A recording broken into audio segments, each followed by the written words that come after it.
জাতীয় সংবিধানে পাহাড়িদের জাতিসত্তা ও ভূমি অধিকারের স্বীকৃতি দিতে হবে। সরকারি চাকরিতে ও সকল সরকারি উচ্চশিক্ষা প্রতিষ্ঠানে ভর্তির ক্ষেত্রে পাহাড়িদের জন্য 5% কোটা পুনর্বহাল করতে হবে। পার্বত্য চট্টগ্রামের ভূমির সমস্যা ও শ্যাতলার পুনর্বাসনকে একত্রে বিবেচনাপূর্বক একে একটি সামগ্রিক রাজনৈতিক সমস্যা হিসেবে গণ্য করতে হবে।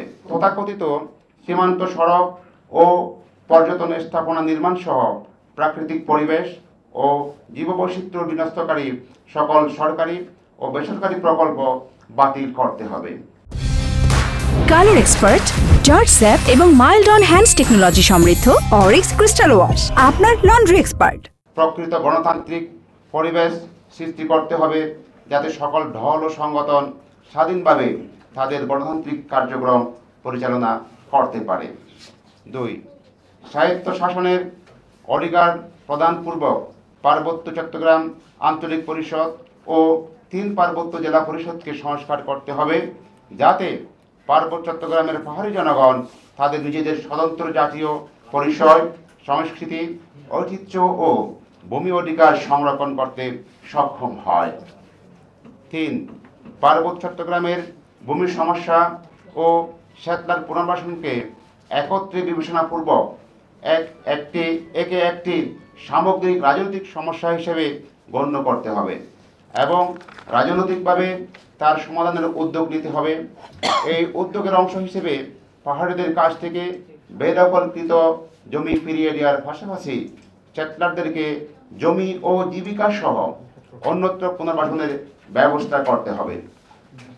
4. জাতীয় সংবিধানে পাহাড়িদের জাতিসত্তা ও ভূমি অধিকারের স্বীকৃতি দিতে হবে।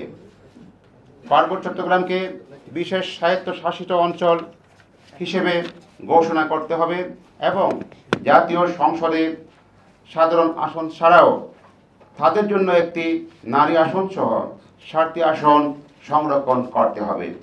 5. ফ্যাসিস্ট হাসিনা শাসনামল সহ স্বাধীনতার পর থেকে এই যাবৎ পার্বত্য চট্টগ্রামে সংঘটিত সকল গণহত্যা, হত্যা, ধর্ষণ ও কল্পনা চাকমার অপহরণ ও গুম সহ সকল মানবাধিকার লঙ্ঘনের তদন্ত ও বিচার করতে হবে এবং এই লক্ষ্যে জাতিসংঘের সহায়তায় ও অংশগ্রহণে একটি কমিশন গঠন করতে হবে।